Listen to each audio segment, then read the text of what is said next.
¿Qué tal? ¿Cómo se encuentran este 1 de mayo de 2020? Es muy relevante hablar del tema de las pensiones como parte de un día en el que el derecho al trabajo, pues aparentemente se festeja, se reconoce, se conmemoran también las luchas de los trabajadores y tiene muchos aspectos constitucionales novedosos que vale la pena reflexionar, sobre todo en torno al tema de las pensiones. El tema de las pensiones nos ocupa porque precisamente las personas que estamos trabajando en esta época, pues de alguna manera tenemos que ir previendo qué va a pasar con el momento en el que lleguemos a la vejez, al momento en el que nos retiremos del trabajo y resulta que muchos de nosotros no tendremos pues la pensión por jubilación que otras generaciones, otras personas sí tuvieron. Por lo tanto, es importantísimo pues subrayar cuál fue el camino, la ruta que jurídicamente y constitucionalmente se ha seguido sobre este tema de las pensiones. Y pues es un asunto que nos compete a las personas que medianamente somos jóvenes, porque pues nos va a ayudar a entender y quizás a reorientar nuevamente el sistema de pensiones para volver a un sistema de reparto solidario y acabar con este sistema de las cuentas individuales. Bueno, dicho esto, eh, entro al punto inicial de esta exposición. El punto inicial versará sobre simplemente los aspectos teóricos, desde qué postura voy a analizar este tema de las pensiones. Muy sencillo, desde la postura del Estado constitucional y del Estado de bienestar.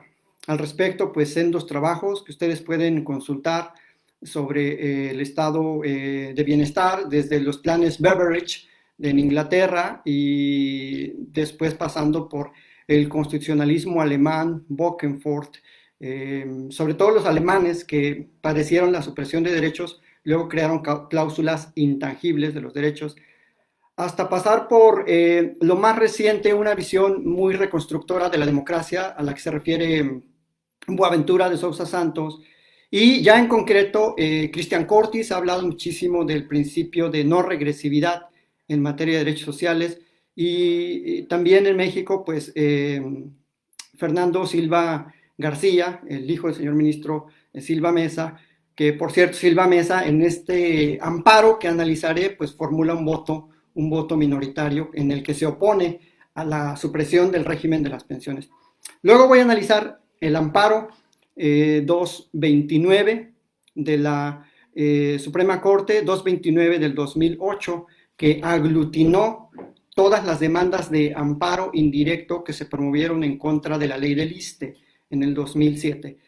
Y como un tercer punto, analizaré los principios de progresividad que la Suprema Corte últimamente, desde el 2017 para acá, ha construido y ha consolidado como una jurisprudencia muy protectora a favor de todos los derechos. Bueno, comienzo, por lo tanto, con el primer aspecto. El régimen de pensiones antes del 2007, bueno, hasta el 2007. Bueno, era un régimen de reparto solidario, es decir, en el que el Estado ponía una parte de la jubilación y los trabajadores ponen otra parte, y al final de su vida laboral, pues el trabajador, de acuerdo a las semanas de cotización o al tiempo de cotización, obtenía una bolsa en la que permanentemente seguía cobrando, digamos, su quincena. Voy a hablar en términos muy generales porque el público, posiblemente no todos, tienen un conocimiento jurídico y sería poco aburrido hablar con terminología técnica. Y bueno, lamento si algunos términos técnicos suelen ser no entendibles, pero bueno, para eso está el chat, para que ustedes vayan también haciendo sus comentarios. Y bueno, saludo muchísimo a todos los estudiantes que se han unido de la Universidad Autónoma de Baja California, de la Facultad de Derecho Tijuana, y al público en general. En ese sentido, el régimen de pensiones de reparto solidario, pues era que al final de tu vida laboral te dan una pensión y tú cobras como un jubilado o un pensionado.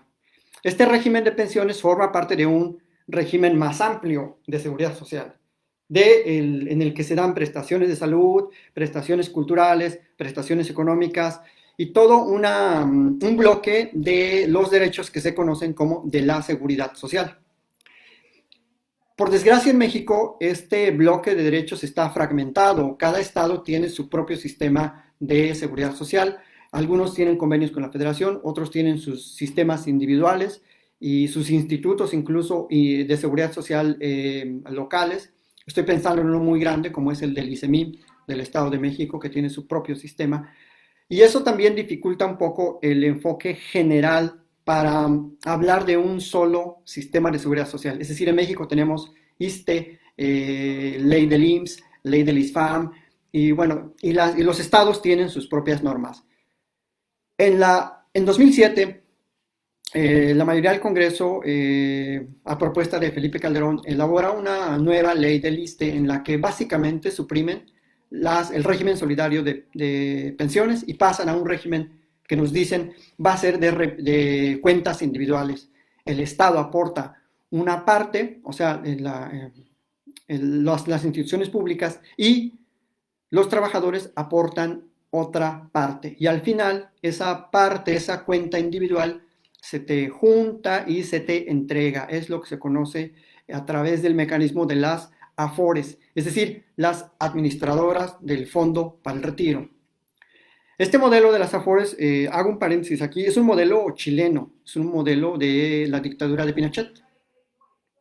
Es un modelo que viene pues con una carga ideológica del individualismo que prevalecía en Chile y que pues en México se adopta como un modelo viable financieramente porque pues el gobierno en el 2007 decía que ya no había dinero para las pensiones, que estaban quebrados los sistemas de reparto, aparentemente por pues, falta de recursos, corrupción seguramente, desmantelamiento de los fondos públicos, y se justificaron diciendo, bueno, va a ser las AFORES son un mecanismo idóneo porque el trabajador ahorra y si ahorra mucho, pues le va muy bien, y si no ahorra, pues el que vea cómo va a solventar sus gastos en la vejez.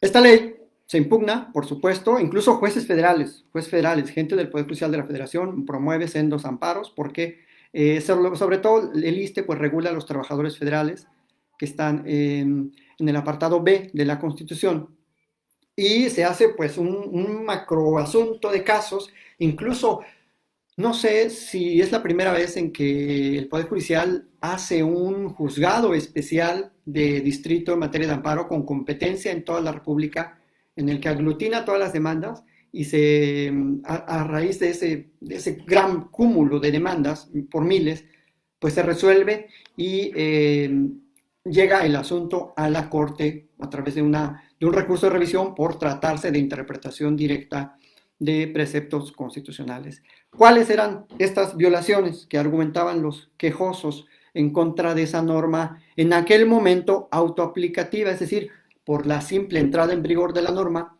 los trabajadores sintieron afectados sus derechos a una pensión, a un régimen, pasar de un régimen de seguridad a otro con diferentes reglas de juego, diferentes tiempos de cotización, diferentes montos y un proceso gradual de aumento de la edad, entre otras muchas cuestiones que tenía la ley.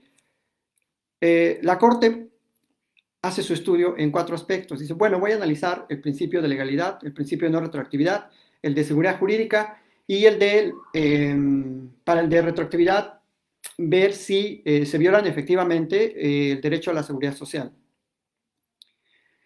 La mayoría de la Corte analiza el proyecto del señor ministro Juan N. Silva Mesa, en el que propone invalidar la ley en general porque en general la ley suprimía el sistema solidario de pensiones.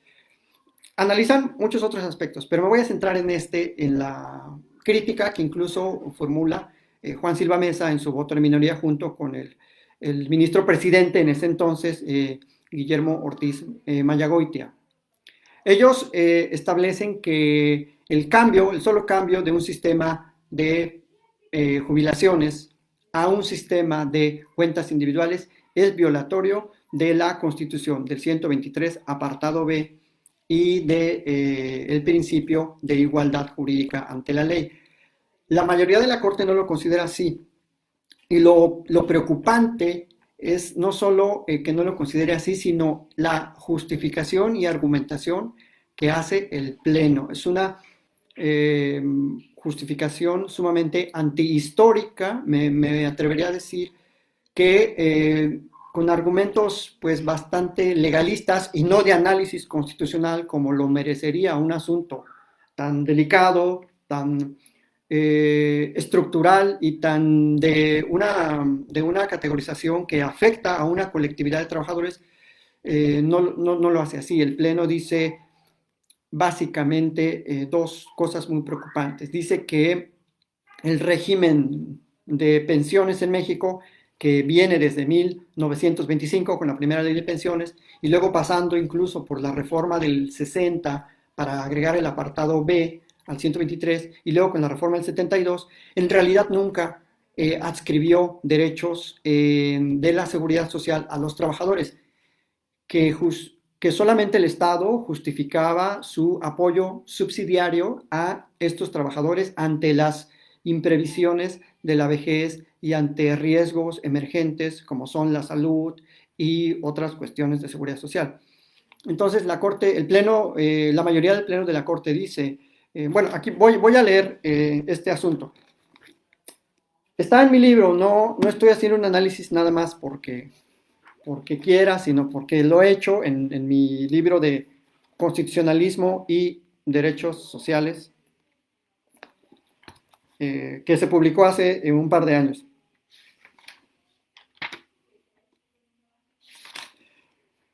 Dice la mayoría de la Corte, cabe destacar que en aquella época no se incluyó a los servidores públicos en el sistema constitucional de protección a la clase obrera debido a su especial relación con el Estado. No obstante, el legislador ordinario se preocupó en otorgarles similares beneficios a los de la ley, en el que el propio trabajador, con la ayuda del Estado, contribuía voluntariamente al fondo de pensiones. Lo expuesto con antelación evidencia que la solidaridad social no implica que el Estado deba financiar y administrar las prestaciones inherentes a la seguridad social y menos aún que sea su obligación otorgar dichas prestaciones. Tampoco implica que los beneficios de los pensionados, renta vitalicia y asistencia médica, necesariamente deban cubrirse con las cuotas y aportaciones de los trabajadores en activo. Sistema de reparto y con la ayuda subsidiaria del Estado. Es decir, básicamente la Corte, el Pleno, la mayoría del Pleno dice, la seguridad social no es una obligación del Estado mexicano, era una obligación subsidiaria que surgió en algún momento, pero que se puede suprimir. Justifica la Corte jurídicamente y teóricamente su postura, la mayoría de la Corte, por supuesto, bajo la teoría de los derechos adquiridos y de la expectativa de derecho. ¿Qué es esta teoría? Dice, bueno, un derecho es tuyo, un derecho es plenamente, jurídicamente, una obligación en el ámbito de la subjetividad, de la relación entre el sujeto y el objeto, cuando entra en tu esfera jurídica, en tu patrimonio. Una pensión, al estar dependiendo del tiempo, de tus aportaciones y de pues el futuro en el que pudiera ocurrir tu retiro, no es un derecho plenamente, simplemente es una expectativa. Al ser una expectativa, pues no ha entrado en tu patrimonio, y como no ha entrado en tu patrimonio, pues no es un derecho. Por lo tanto, se puede modificar las reglas para adquirirlo. Además, la Corte agrega, en este aspecto no se van a quedar sin dinero, sino que en realidad están ahorrando una cantidad los trabajadores y al final se van a autopensionar, digamos, que nosotros, la mayoría de los que están sintonizando, estamos en una edad productiva y no nos vamos a, si estamos bajo la ley del ISSSTE, pues no nos vamos a poder pensionar como otras personas sí lo pudieron hacer, como algunos de nuestros tíos, abuelos o familiares, o personas que conocemos que sí están cobrando ahora una pensión bajo un régimen de reparto solidario. De ahí lo preocupante de la postura mayoritaria de aquel amparo 229-2008. Yo dije muy severamente en mi libro que era el último clavo al féretro de la seguridad social en México. Así lo dije porque me parecía un análisis sumamente legalista, fragmentario del estudio constitucional. Y bueno, no solo lo digo yo, más bien los argumentos de peso los esgrime, los hace valer el propio ministro Silva Mesa y Guillermo Ortiz Mayagoitia. Dicen, en primera, no se revisó los vicios que tenía esa ley, es decir, el procedimiento legislativo erróneo y también violatorio del debido proceso legislativo que se hizo valer en la demanda de amparo, pero que no se estudió. Y el ministro Silva Mesa dice, hacen un estudio también, el Pleno, un estudio parcial, fragmentado, no estudian la demanda de amparo en su totalidad, sino que se van únicamente a ciertos preceptos y hacen un estudio a conveniencia. Es lo que luego últimamente el ministro Saldívar ha llamado la metodología tomista, que divide por porciones normativas los artículos de las leyes que se impugnan y se van haciendo unas divisiones de tal suerte que ese estudio tomista pues parte el análisis en varias situaciones fragmentarias y no permite tener una visión completa de la constitucionalidad de la ley, es decir, de la teleología constitucional, de el objetivo de una ley, porque recordemos, Manuel Atienza ha escrito mucho de esto, la coherencia sistemática, la coherencia lógica, la coherencia incluso gramatical de las leyes en cuanto a la técnica legislativa. Y en aquel momento no se estudió así, se estudian únicamente algunos preceptos y se interpretan de manera aislada. Y esto pues contraviene la interpretación sistemática que se debe hacer de la Constitución, del artículo 1 y del artículo 14. Era el año 2008. Ojo, no había reforma de derechos humanos, no había grandes principios sobre la obligación de las normas de derechos humanos internacionales y prevalecía un análisis bastante siempre legalista en la Corte, pero el voto de minoría de los ministros Silva Mesa y Ortiz Mayagoitia advierten que México es parte del Pacto Internacional de los Derechos Económicos, Sociales y Culturales. Hacen valer los principios de Limburgo, hacen valer las observaciones generales del Comité de Derechos Económicos y Sociales. Es decir, hacen valer todo el bloque de normas internacionales que serían obligatorias para México. Incluso en otro voto de minoría les responde el ministro Salvador Aguirre Anguiano y dice, no, esas normas son soft law, son derechos suaves, eso no hay que hacerle caso. Y eso es un debate que, bueno, ya más bien ya no hay debate sobre si esas normas son obligatorias, creo que son obligatorias. El querido colega Hershom de la UABC ha hecho un estudio en su tesis de maestría de eso. Y actualmente la Corte y los juzgados de distrito y los colegiados usan muchísimo los comentarios generales del comité y de todos los comités del niño, etcétera, para darle forma, para darle complementariedad a los derechos de la Constitución. Bueno, todo este análisis del 229 del 2008, ¿por qué resulta importante? ¿Es nada más por historia constitucional o por mera crítica? No, resulta importante porque la Corte, esta Corte de estos años, ha interpretado totalmente distinto ahora el principio de no discriminación, el principio de igualdad y ha entrado de lleno, mucho más que la Corte Interamericana, al principio de progresividad.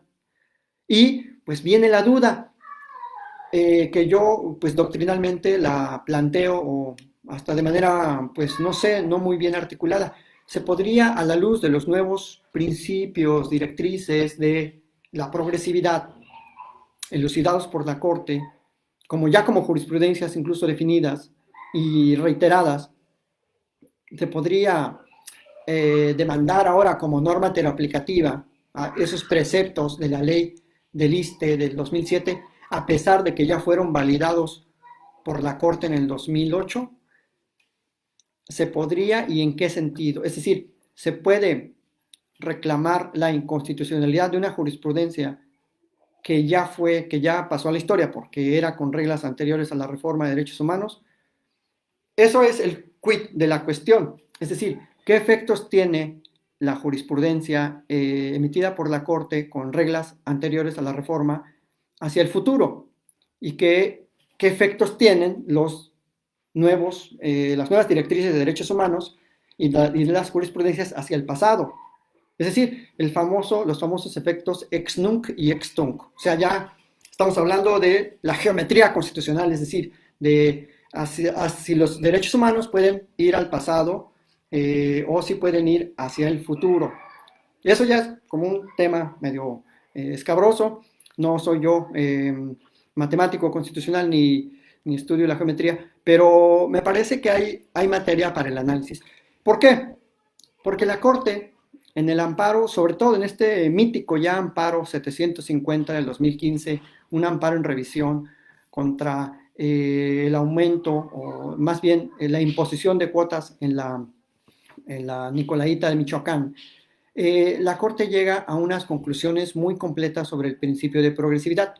Básicamente son 4 y las explico muy brevemente. Dice, el principio de progresividad impone a todas las autoridades 2 tipos de obligaciones, positivas y negativas. Muy fácil. ¿Cuáles son las positivas?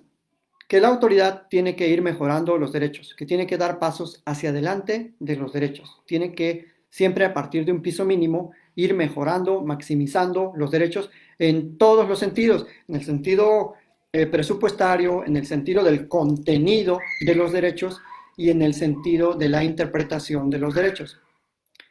Y eso va incluso también para la creación legislativa de derechos. O sea, dice la Corte, la progresividad implica que siempre se deben mejorar, siempre.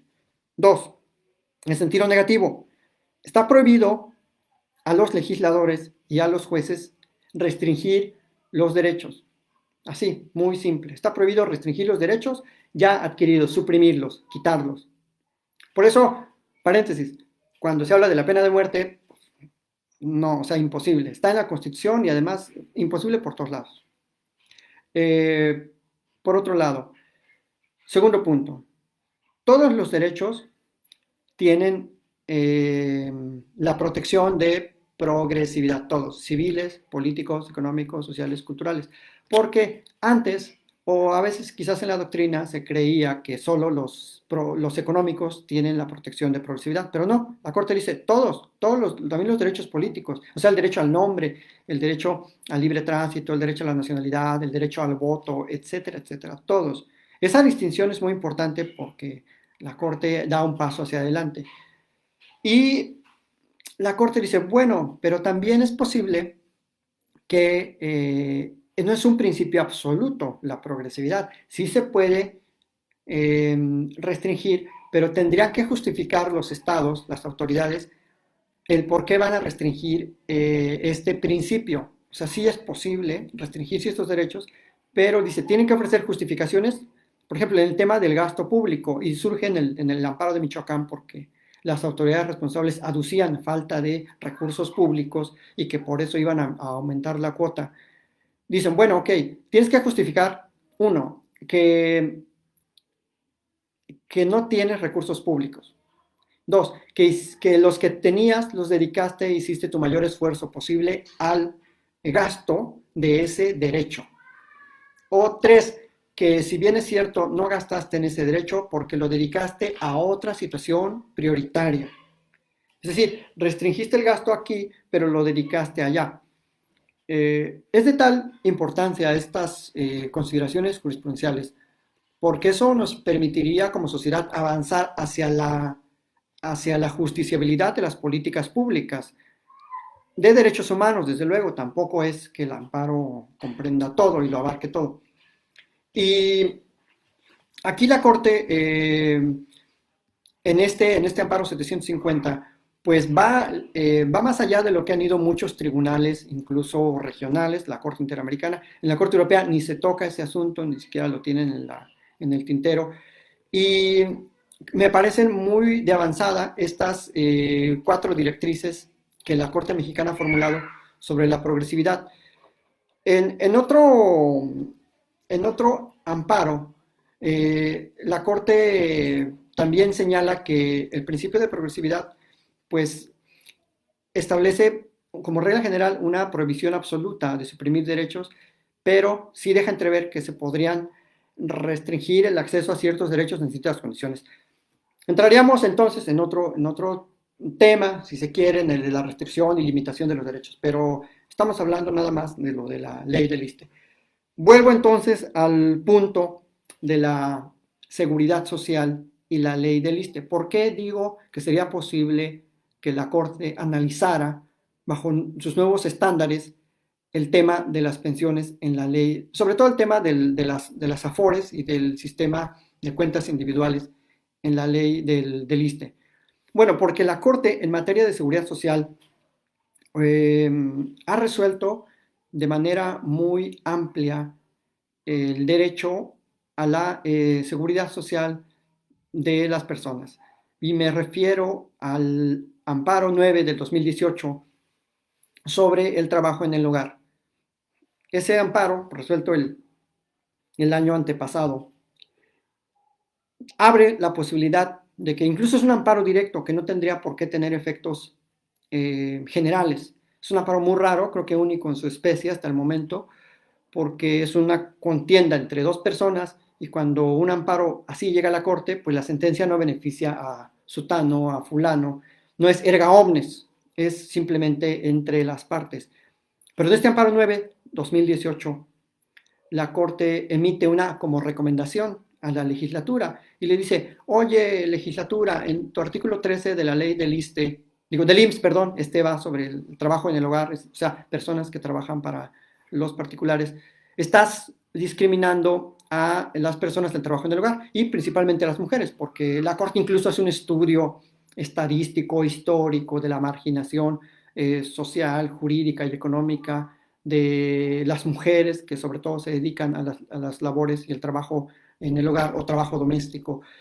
Y de esta manera, la Corte invita, digamos, tanto al IMSS como a la legislatura a suprimir esa norma que dice que los patrones podrán voluntariamente inscribir o no a sus trabajadores del hogar. Y la legislatura responde positivamente. El año pasado la legislatura modifica. E incluso la Corte se atreve, y digo así se atreve porque le dice, y te recomiendo que hagas un programa, una política pública, que no pase de noviembre de 2019 para que en este programa piloto incluyas a las trabajadoras del hogar y les des un esquema fiscal a los patrones para que puedan crear un régimen de ingreso al seguro social de las trabajadoras. Es una cuestión muy novedosa, muy inusitada, la Corte, en un amparo directo, en revisión, y creo yo que la Corte abre un camino muy oportuno, muy positivo, para revisar el esquema de la seguridad social. Si a eso, siendo optimistas, si a eso añadimos lo que ha dicho la Corte Interamericana en el caso Muelle Flores 2019 contra Chile, contra Perú, perdón, Muelle Flores contra Perú, sobre el contenido esencial del derecho a la seguridad social, pues eureka, dijera Arquímedes, ya lo tenemos, o sea, ya tenemos el contenido esencial del ámbito interamericano fijado por la Corte en Muelle Flores, y si lo trasladamos a lo que ha dicho la Suprema Corte en cuanto a principios de progresividad, yo creo que ya nada más haría falta pues plantear la inconstitucionalidad de la ley del ISSSTE. No sé si sea posible derribar la jurisprudencia, la interpretación del 2008, pero yo creo que como norma heteroaplicativa, es decir, cuando se nos aplique a nosotros, o a mí, o a la persona que esté bajo el régimen del ISSSTE, pues se pudiera plantear que esa ley resulta inconstitucional y buscar una resolución en la que la Corte invite a la legislatura, y digo así invite porque si ustedes leen la resolución del amparo 9, no le dice, no la vincula, no le dice tienes que hacerlo, le dice le recomiendo. Y la legislatura la legislatura de este Congreso de la Unión pues ha recibido muy positivamente la resolución. No sé si tenga que ver un poco también que en la Secretaría del Trabajo hay gente pues muy preparada en materia de derechos laborales. Luisa María tiene la maestría en Berkeley y pues le entienden a este tema de los derechos y la discriminación del trabajo en el hogar. ¿Qué va a pasar? Pues no lo sé, pero con los parámetros nuevos de progresividad de la Corte, sí creo muy pertinente y también muy posible, sin sonar así como a soñador de que la Corte pudiera hacerlo. Yo creo que hace falta aquí ese empoderamiento que se necesita en la sociedad para cuestionar ese tipo de normas, porque se trata de nuestro futuro, de nuestro dinero, de nuestra estabilidad para la vejez. Porque si ahorita pensamos y nos comparamos con una persona que ya está jubilada, pues hay un criterio notorio de desigualdad. Es decir, una persona disfruta unos beneficios al amparo de una norma y otras personas ya no lo están disfrutando, no lo van a disfrutar en un futuro próximo. Esto es una desigualdad normativa, es lo que Christian Curtis dice, está prohibida la regresividad normativa y la regresividad también jurisprudencial. Eh, por eso quise hacer esta reflexión. Si tienen algunos comentarios, dudas o pues aportaciones, pueden ir planteándolas para ya cerrar. Por tanto, ¿qué se podría augurar? Bueno, hay que tener otro punto también en consideración, que hay unos precedentes de derecho laboral en la Corte que no ayudan mucho también a cómo se están viendo los derechos laborales en la Corte de otros sectores.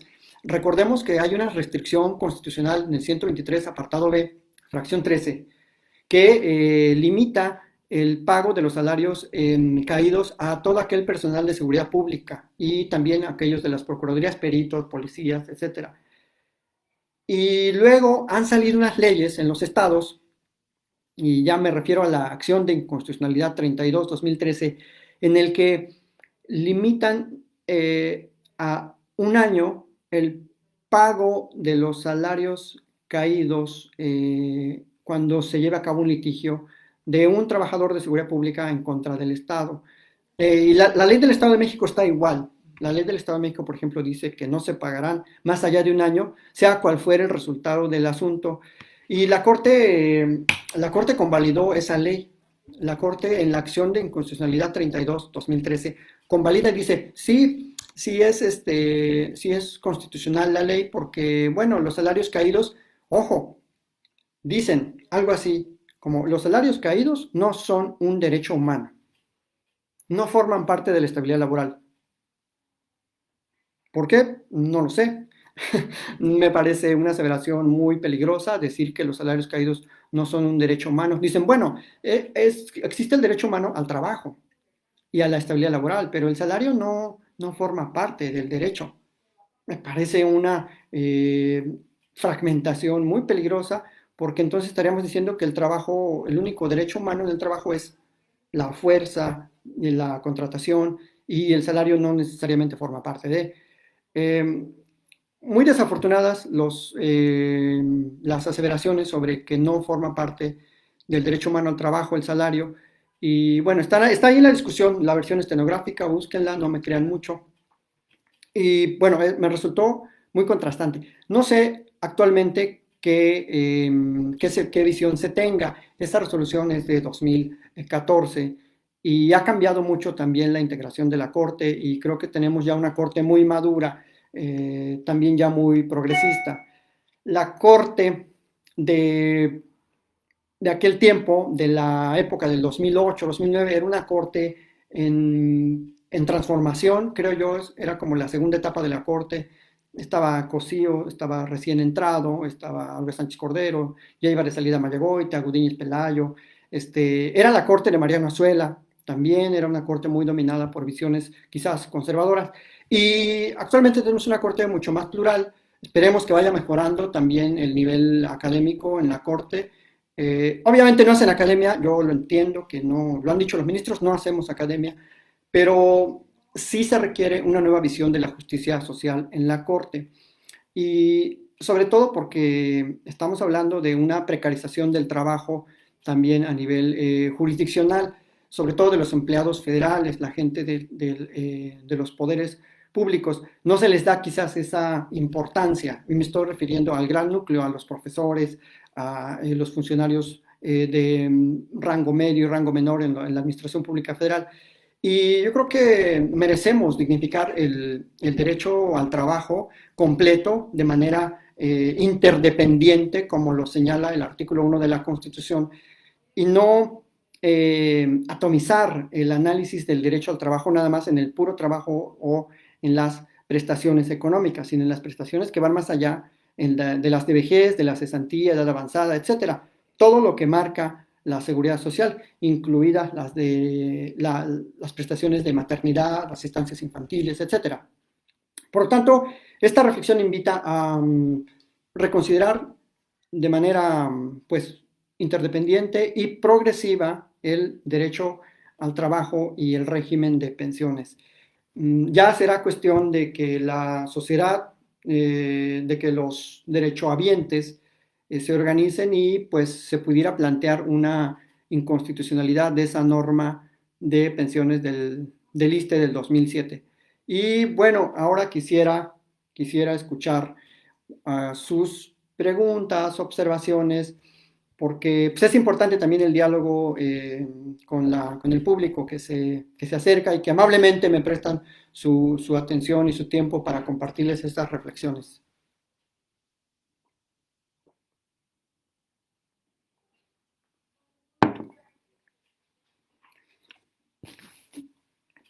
Entonces, cuanto a lo que puede dilucidar la Corte, al final es que sí, yo creo que sí puede haber una buena oportunidad para mejorar el enfoque de la seguridad social para aquellas personas que en algún momento estaremos ya muy cerca de la edad avanzada, ya muy cerca de la jubilación, y que pues sí preocupa, sí es una falta de certeza jurídica el que solamente estemos bajo el esquema de las cuentas individuales, sobre todo porque ese esquema es un esquema inestable. ¿Qué significa, por ejemplo, los rendimientos financieros?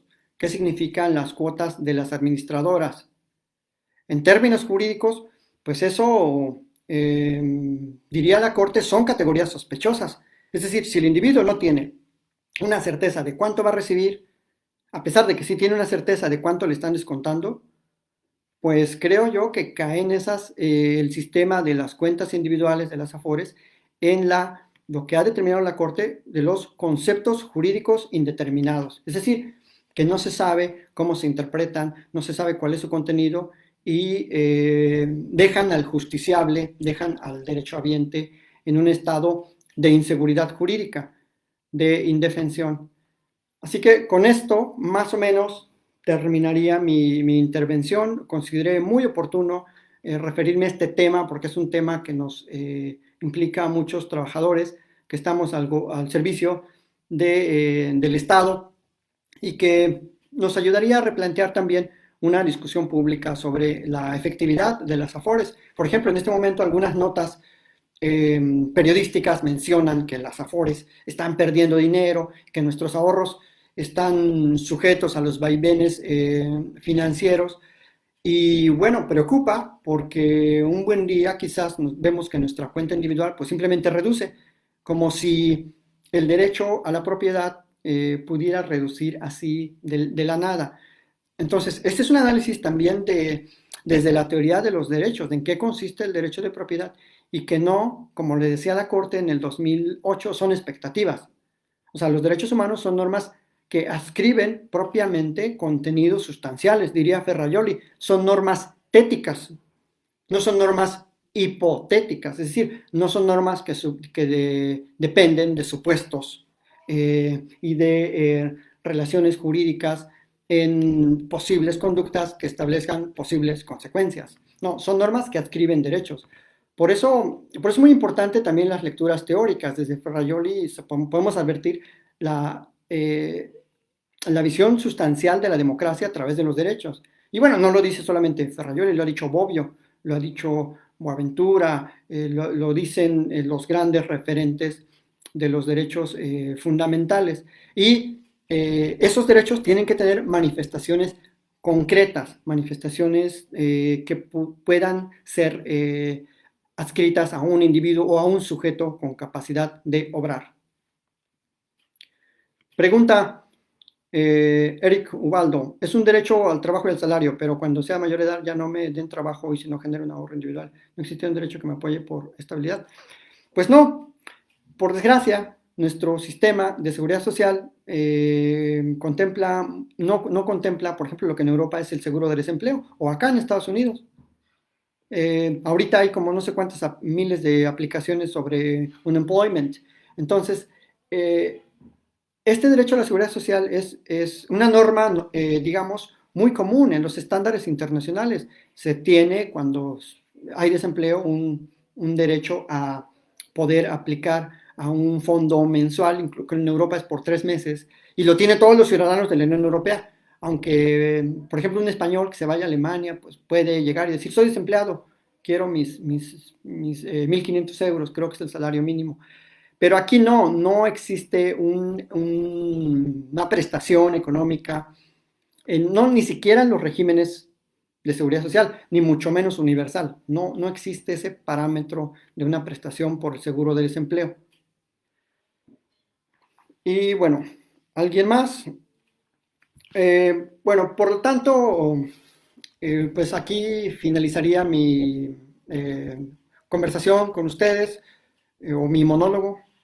Creo que es un buen momento para replantear el estudio analítico crítico de los derechos económicos, sociales y culturales, sobre todo cuando estamos ante una situación muy crítica de riesgo, de límite de los derechos y que se hacen muchos llamados a la restricción y que las cuestiones económicas ponen en la frontera de lo justiciable y de lo derogable los derechos humanos.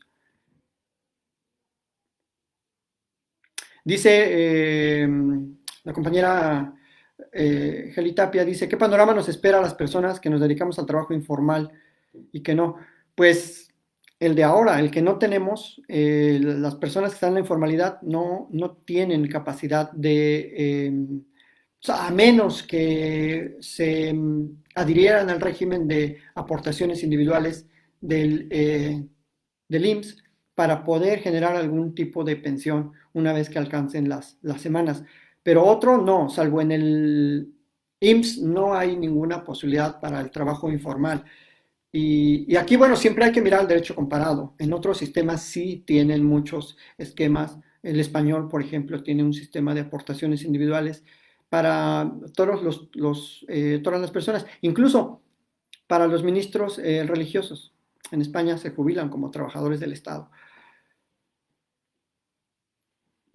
Pues bueno, en vista de que no hay ninguna otra pregunta, pues les agradezco mucho su atención y espero que esta breve conversación los invite a la reflexión y sobre todo al estudio de la seguridad social, que es un tema también poco estudiado en México.